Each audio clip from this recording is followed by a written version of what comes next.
Human capital formation in India, great prospects बहुत है India में ह्यूमन कैपिटल फॉर्मेशन के.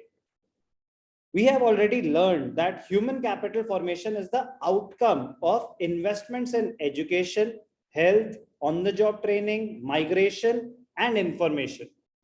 Out of all these elements, education and health are the most important sources of human capital formation. We know that ours is a federal country with a central government at the top, then state governments, and then local governments like municipal corporations, municipalities, village panchayats. Three-tier system: central, state, and then local government organizations. The Constitution of India mentions the functions to be carried out by each level of the government. Accordingly, expenditures on both education and health are to be carried out simultaneously by all the three tiers of the government. Education and health care services create both private and social benefits. Private benefit होते हैं कि जिसने खर्चा किया सिर्फ उसको benefit हो रहा हो. सोशल बेनिफिट कि जिसने करा उसको तो हो ही रहा हो, उसकी वजह से बाकियों को भी बेनिफिट हो रहा हो. आप पढ़े लिखे होगे तो रोड पे दिमाग से चलोगे, आपका बिहेवियर एक तरीके का होगा, तो सोशल बेनिफिट भी होगा. पढ़े लिखे नहीं होगे तो आपका बिहेवियर अलग होगा. रिलेटिवली ऐसा होता है. As a result, both private and public institutions exist in education and health service markets. तो एजुकेशन और हेल्थ दोनों में प्राइवेट इंस्टीट्यूशंस भी हैं और गवर्नमेंट इंस्टीट्यूशंस भी हैं. Human capital formation in India, great prospects. But there is a need for government intervention. Why? Need for government intervention मतलब कोई regulatory authority होनी चाहिए, वरना private institutions they monopoly create हो जाती है and they start overcharging. तो अगर government intervention होगी तो वो ये सारी practices को control कर पाएगा. कुछ medical treatments होते हैं जिनमें lakhs and कभी-कभी करोड़ भी लग सकते हैं. तो लेकिन मतलब वही कह रहा है कि there is a need for government intervention. तो उस point of view से कह रहा है कि कोई regulatory authority होनी चाहिए जो quality को control कर रहा हो और prices को अगर हो सके तो control कर रहा हो. The expenditure on education and health assume great importance on the formation of human capital. So it is very important that such expenditure provides positive results. To ensure favorable benefits, government intervention is important because of the following reasons. क्यों है government intervention important? The expenditures on education and health make substantial long-term impact and they cannot be easily reversed. कह रहे जो education और health है ना, इसका जो खर्चा होता है कभी-कभी irreversible damages हो सकते हैं अगर गलत डिसीजन ले ली तो. अब आपकी ट्रीटमेंट होनी थी और आप किसी ऐसे हॉस्पिटल में चले गए जहां पे प्रॉपर हाइजीन ही नहीं था, बाकी सब तो छोड़ो, प्रॉपर केयर नहीं हुई आपकी, जिसकी वजह से आपकी प्रॉब्लम फर्दर डिटेरियोरेट हो गई, तो क्या उसको रिवर्स करना पॉसिबल होगा? प्रॉब्लम आ सकती है, कुछ भी हो सकता है, प्रॉब्लम बढ़ सकती है, लेकिन अगर रूल्स एंड रेगुलेशंस फॉलो हो रहे होते तो कम से कम उस चीज से तो बच जाते. एक जो डॉक्टर्स है वो एक पर्टिकुलर लेवल के होते, ट्रेन्ड स्टाफ होता.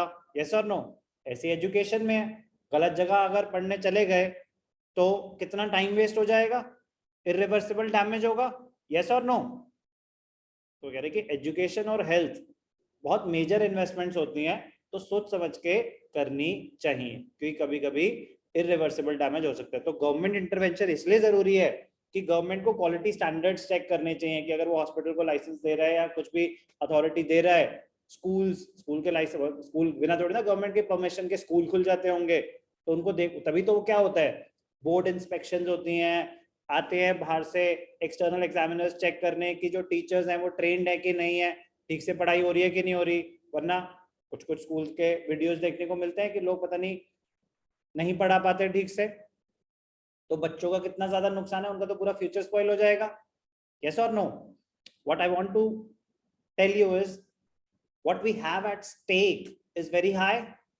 So there is a need for government intervention to ensure that the basic quality is delivered at affordable prices. Price control obviously private sector में एक लिमिट के आगे गवर्नमेंट नहीं कर सकती, but at least quality control ensure कर सकती है, basic standards set कर सकती है कि ठीक है चलो if you're overcharging कम से कम ये सब चीजें provide करो.